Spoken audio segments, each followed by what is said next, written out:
मुरुडमधील पारुनगर जिल्हा परिषद शाळेत लाठी काठी प्रशिक्षण शिबिराचा उत्साहात समारोप। नमस्कार। लातूर तालुक्यातील मुरुडमधील पारुनगर येथील जिल्हा परिषद प्राथमिक शाळेत आयोजित करण्यात आलेल्या लाठी काठी प्रशिक्षण शिबिराचा निरोप समारंभ आज उत्साहपूर्ण वातावरणात संपन्न झाला। या कार्यक्रमाला माजी जिल्हा परिषद सदस्य श्री दिलीप दादा नाडे, पंचायत समिती सदस्य सुचित्राताई अंधारे, मुरुडच्या सरपंच अमृताताई नाडे तसेच लक्ष्मीकांत तवले आणि सारिका निलेश फेरे आदी मान्यवरांची उपस्थिती लाभली। या प्रशिक्षण शिबिराचे प्रमुख अविनाश दादा वाघ यांनी गेल्या 1 महिन्यापासून विद्यार्थ्यांना शिस्तबद्ध आणि प्रभावी प्रशिक्षण देत हे शिबिर यशस्वीरित्या पूर्ण केले। या उपक्रमामुळे अविनाश वाघ यांचे सर्व स्तरातून कौतुक होत आहे। यावेळी उपस्थित मान्यवरांनी विद्यार्थ्यांना मार्गदर्शन करत शारीरिक तंदुरुस्ती आणि स्वसंरक्षणाचे महत्त्व अधोरेखित केले। या वर्गातील मुली या प्रात्यक्षिकचा कार्यक्रम झाला। या कार्यक्रमाला उपस्थित असणारे आमचे सहकारी लक्ष्मीकांत आणि कौशल्याचे काम आहे, तरी सुद्धा आपले विद्यार्थी पंचायत समितीच्या सदस्या करून दाखवत आहेत। अंधारे मॅडम, संरक्षणासाठी फेरे मॅडम हे प्रशिक्षण दिलं जातं। या शाळेचे गैरहजर असलेले मुख्याध्यापक आहे।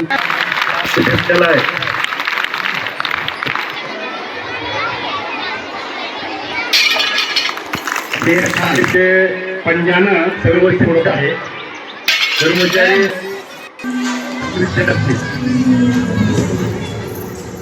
आज जे आपलं प्रात्यक्षिक आपण बघितलं, ही संकल्पना मोठ्या शहरात मोठ्या हायस्कूलमध्ये खाजगी शिक्षण संस्थेमध्ये जास्तीत जास्त चालते आणि आता जिल्हा परिषद नाही ठरवलेलं आहे की हे जे प्रशिक्षण आहे हे सुद्धा जिल्ह्यातल्या प्रत्येक जिल्हा परिषदच्या शाळेमध्ये दिलं जावं। तर आपण इथं आता बघितलं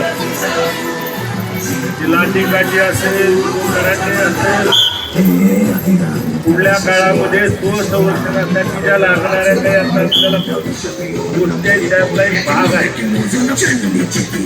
वास्तवी खास करून अभिनंदन करतो, गावातला असल्यामुळे त्याची जास्त जबाबदारी आहे प्रशिक्षणाच्या बाबतीत। आज ऊन जास्त पडलेला आहे, मी जास्त काय आधी बोलणार नाही। फक्त इथं आठवीचे जे कोणी विद्यार्थी असतील, 8वीचे जे विद्यार्थी असतील त्यांनी हात वरी करावा। इथं त्या 8वीच्या विद्यार्थ्यांनी आपल्या पालकाला जाऊन सांगा की 9वीचा वर्ग सुद्धा ह्याच जिल्हा परिषद आणि तुमचं सगळ्याचं प्रवेश ह्या शाळेत होणार आहे। जिल्हा परिषदच्या शाळेमध्ये ज्यांनी प्रवेश घेतला पारुनगरच्या, त्याची 9वी तर सोडा पण 10वी बी ह्याच शाळेत होईल। 10वीच्या पुढे सुद्धा 11वी 12वीचं क्वालिटी काळजी करायची नाही। कारण आज जी आपली जिल्हा परिषदची शाळा आहे जिल्ह्यामध्ये ज्याचा अग्रक्रम आहे, जिल्हा परिषदच्या शाळेमध्ये शिक्षण खात्यामध्ये जर पहिली चर्चा ते मुरुडच्या जिल्हा परिषद पारुनगर। त्याचं कारण आहे, कारण असं आहे, त्याचं श्रेय जर सगळ्यात जास्त कोणाला जात असेल तर ज्यांनी पहिली 10 ते 12 15 विद्यार्थ्यांपासून शाळा केलेली आहे, आज सगळे जे बी ह्या शाळेतले शिक्षक आहेत त्या शिक्षकाला हे श्रेय जातं। कारण आपल्याला चांगलं माहीत आहे, सर्वाला माहीत आहे शाळेची इमारत किती उंच आहे, शाळेची इमारत किती चांगली आहे, शाळेत काय सुविधा त्याला अर्थ नाही, शाळेतले शिक्षक कसे आहेत। आणि ही परंपरा गेल्या 15-20 वर्षापासून जिल्हा परिषद पारुनगरच्या सर्व शिक्षकांनी पाळलेली। पण ही जी श्रेय आहे ही श्रेय सगळ्यात अगोदर त्या शाळेच्या शिक्षकांना कुठल्याही काळात मला शिक्षकातून हीच अपेक्षा आहे की आपला जे नाव लौकिक आहे. ज्यावेळेस जिल्हा परिषद शाळेचा विषय जिल्हा परिषदमध्ये निघतो, पंचायत समितीमध्ये निघतो, त्यावेळेस आम्हाला एक वेगळा अभिमान वाटतो. मुरुडचं नाव जिल्हा परिषदमध्ये निघतं, मुरुडचं नाव पंचायत समितीमध्ये निघतं. मॅडम, तुम्हाला माहित नसेल, पंचायत समिती जिल्हा परिषदला जर आपण बघितलं तर त्या मिटिंगमध्ये त्या जे गटाचा सदस्य आहे त्याची एकच घराणं असते. आमच्यातले शाळेतले शिक्षकच येत नाहीत, उशिराची शिक्षकच नसतंय. 30 वर्षात ह्या मुलांची एक बी कंप्लेंट पंचायत आणि हे पुढल्या काळात तुम्ही पाळलं पाहिजे. मधल्या काळात जिल्हा परिषद नव्हती, आपल्याला माहित आहे, बरखास्त झाली होती, बराच काळ गेला. आणि कौशल्याचं आता जिल्हा परिषद परत स्टँड झालेली आहे. जिल्हा परिषद सदस्य आता लक्ष्मीकांतला त्याला सगळी शाळा पाठ आहे. संरक्षणासाठी पंचायत समितीला आपले सगळे सहकारी तुम्हाला कुठलीही अडचण येणार नाही. कारण ह्या शाळेची सुरुवात तुम्हाला दरवेळेस मी सांगतो की 15 विद्यार्थ्यापासून केलेली शाळा आहे. विद्यार्थी 15 भरून आणावे लागत होते. पारुनगर एवढं मोठं नव्हतं आणि त्या विद्यार्थ्याला ग्रामपंचायतीच्या मार्फत त्याला दप्तर दे, त्याला पुस्तक दे, असं करून केली शाळा. आणि पटसंख्या सगळ्यात जास्त असलेली जिल्ह्यातली आपली एकमेव शाळा.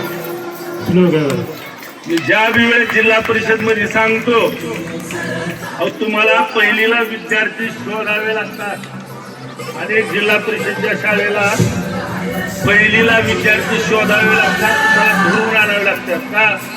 तुम्हाला जे पटसंख्येची मर्यादा दिली आहे ती नाही पाळली तर तुमची नोकरी राहते. ही परिस्थिती जिल्हा परिषद मध्ये नाही. आपल्याला प्रवेश बंद असे बोर्ड लावायचे आपली एकमेव जिल्हा परिषद. आणि त्याच्यामुळं पुढल्या काळात सुद्धा आता 8वीच्या तर तुम्ही कुणी काळजी करायची गरज नाही. 60 ते 65 मार्काच्या माझ्याकडे आहे. का? अहो शासनानं शिक्षणावर एवढा मोठा खर्च केलेला असताना खाजगी शिक्षण संस्थेत जायचं आणि तिथं पैसे द्यायचे हे कोण सांगितलंय? म्हणून मी ह्या जिल्हा परिषदचा विद्यार्थी 12वी झाल्याशिवाय पारुनगरच्या शाळेतून सोडणार नाही. लक्षात ठेवा. विद्यार्थी घडवायचे आपण, विद्यार्थी घडवायचे जिल्हा परिषदनं, विद्यार्थी घडवायचे जिल्हा परिषदच्या शिक्षकानं.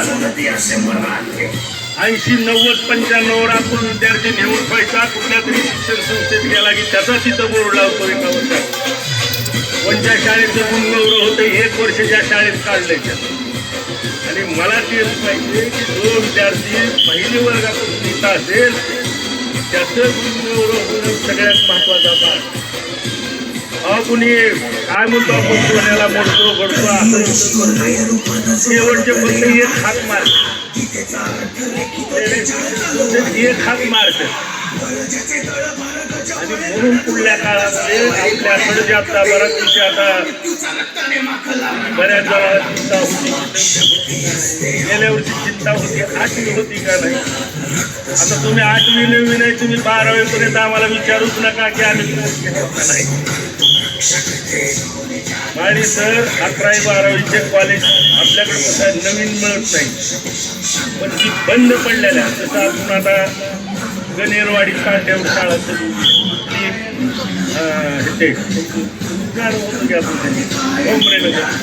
कोंबरेनगरला कुठं मान्यता होती? गणेरी तांडा, बरोबर आहे. गणेरी तांडा शाळा बंद होती, त्याच्यावर आपण त्याच्यामुळे तुम्ही काळजी करू नका. मी लक्ष्मीकांतला सांगितलंय की हायस्कूल कुठं बंद आहे त्याचा शोध घे.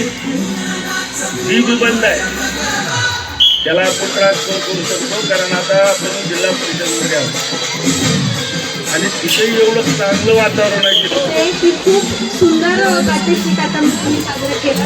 आणि त्यावरनं मला एक लहानपणीची कविता आठवली. आपल्या लहानपणी होती ती स्कूलमध्ये, खूप लढी मर्दानी होतो हत्तीवाली राणी ही. पण ह्या मुलींना असं बघितल्यावर मला ती कविता आठवली की त्या झाशीच्या राणीला मर्दानी हा शब्द दिला होता. तर मर्दानी म्हणजे का की पुरुषाच्या बरोबरीने लढणारी किंवा पुरुषासारखी लढणारी ती स्त्री, म्हणून तिला मर्दानी हे वाक्य दिलं होतं की खूप लढी मर्दानी. ह्या मुलींना बघितल्यावर मला तेच एक आठवलं की बाबा आज जर सगळ्या मुली लढतील, ह्या कुठेतरी सक्षम होतील, तर त्या लाईफमध्ये आपल्याला सेल्फ डिफेन्स करू शकतील स्वतःचा. आणि हा उपक्रम खरंच खूप छान वाटला सगळ्यांचा.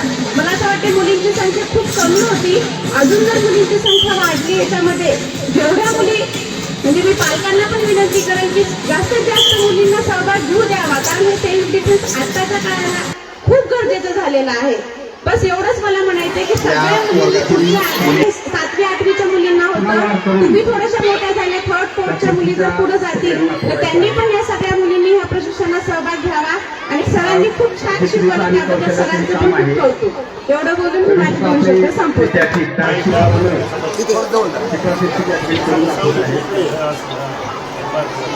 आदरणीय व्यासपीठावरील सर्व मान्यवर व इथे सर्व शिक्षक, शिक्षकेतर स्टाफ तसेच सर्व विद्यार्थी, आज आपण इथे खूप सुंदर पद्धतीनं प्रात्यक्षिक पाहिलेलं आहे.